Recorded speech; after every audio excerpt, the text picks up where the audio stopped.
It's important to know how leads contact you.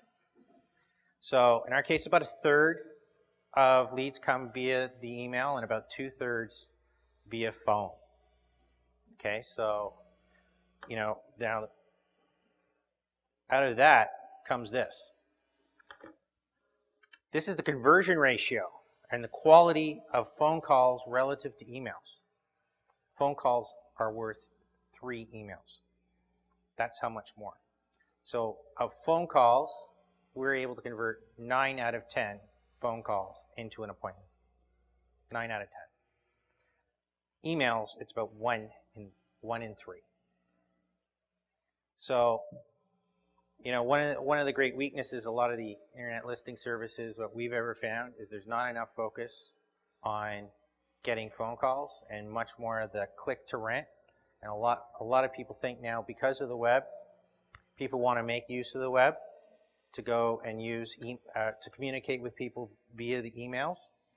Well, the great downside of that is the leads that come via email are very, very weak. And that's shown in this chart. 85% of lead traffic that make an appointment originates via phone. In other words, 6 times, the quality of a lead via phone is 6 times more valuable in total than an email lead. Very important statistic and something you should focus on. Again, this re-emphasizes the most important thing, which is make sure whoever's answering the phone is picking the phone up. So let's summarize some of the tips and tricks. Number 1, phone calls are 5.8 times more valuable than emails. Every single day of the month counts. You can't afford to slack any day of the week or any day of the month. Saturdays and Sundays are only 1/3 as important as weekdays. 1/3. So you want to focus on where your best leads are coming from and get more of them. Sounds simple, and it is. Don't waste your time or your money on low quality or expensive leads. That's where you're going to waste a tremendous amount of time, because the vast majority of leads that come through are garbage. So you don't want to waste your time with them. And they're expensive. And lastly, but certainly not least, when the phone rings, answer it and book an appointment. And this is something that I think a lot of people forget, is that when somebody calls, a lot of the superintendents are untrained. And the biggest mistake that they make, assuming they pick up the phone, is they'll answer the question and then hang up the phone. And that's the absolute thing that you don't want to do. You want to have your superintendents or whoever's answering that phone pick it up every single time, be courteous, and book an appointment. So now we kind of have a sense of where our leads are coming from and who they are. We wanted to develop a strategy to improve the results that you're starting with. So we've got a 4-step reiterative process. First, we're going to determine our strategy, what it is we want to achieve, set a budget, let our program run for a little while, monitor our results, and then start over again and continue to reiterate. We always use in our system a continual experimentation process. So we're always looking for new services that come along, new ideas. We trial them. If they don't work, we move on. So I'm going to take you through step by step. So in strategy step 1, we're determining our strategy. So you have to decide what details of the lead do you want to track. Who's going to track this info, and what are your goals? Higher occupancy, better tenants, higher rents, the kind of things everybody wants.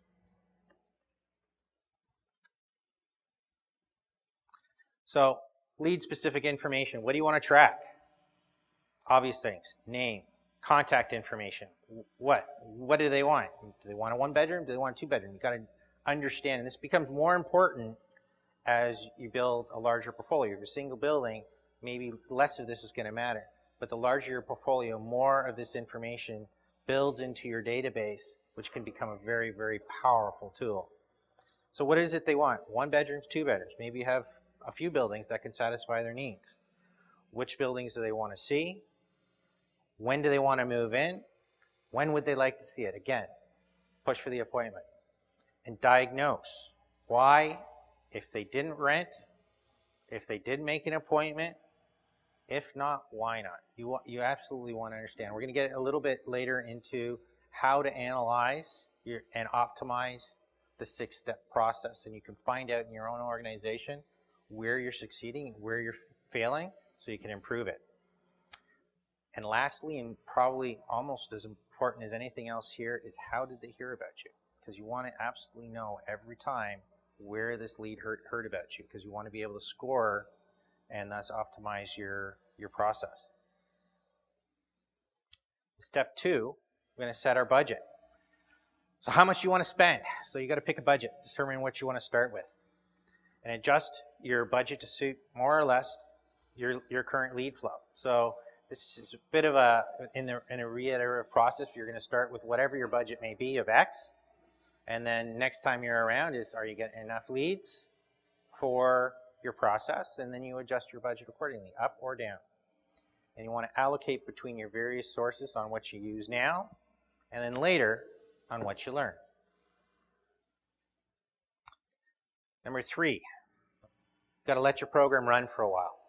So it's not about experimenting for a day or a week. You've got to let most of your programs run for probably on average about 3 months.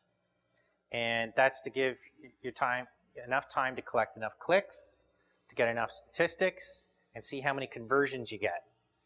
And from there, then you'll be able to measure what was your cost per lead, what was your cost per lease, and is it worthwhile increasing or decreasing your budget on your next evaluation.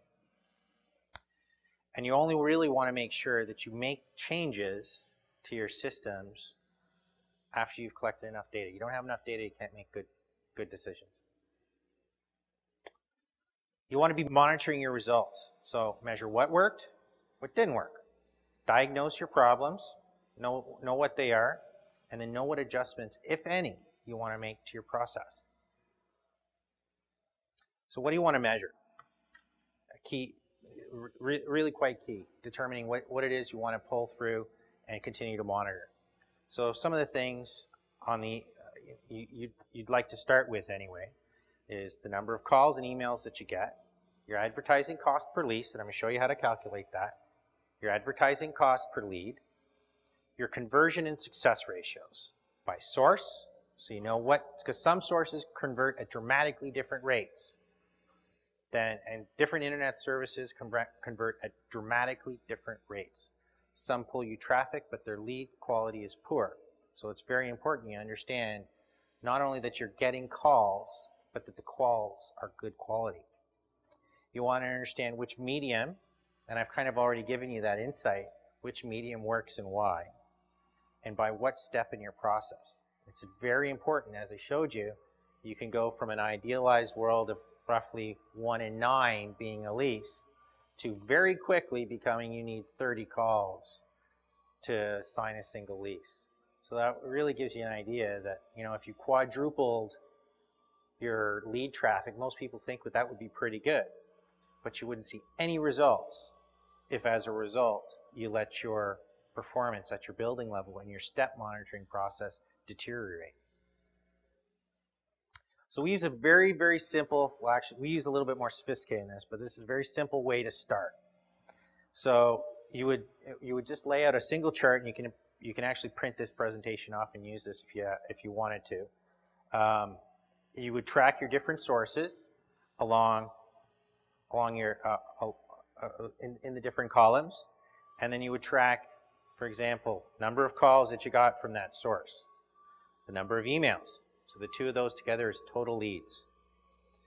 That's D. So the total number of leads. Then you find out how many leases did you get, and how many dollars did you spend in your marketing period. So if we're going to analyze data, let's say over a 2-month window, and then we put the number of calls in that 2-month window, the number of emails, total leads, number of leases we signed, how much we spent, and now from those two numbers, or those series of numbers, we can calculate our cost per lead and our cost per lease. And then we can quickly look right across your spectrum. And if you had 5 leads, you'd have to put an extra or 5 sources, you'd have an extra column here. But you're very quickly going to be able to rank which leads or which sources gave you the cheapest and most high volume leads. So this is very important, because if you find that certain sources cost you 10 times what others do, well, guess what? You're going to cut them out right away. Right? They're cancers and you need to get them out. And others, you might find that your cost per conversion is ridiculously cheap, but you're not getting enough traffic.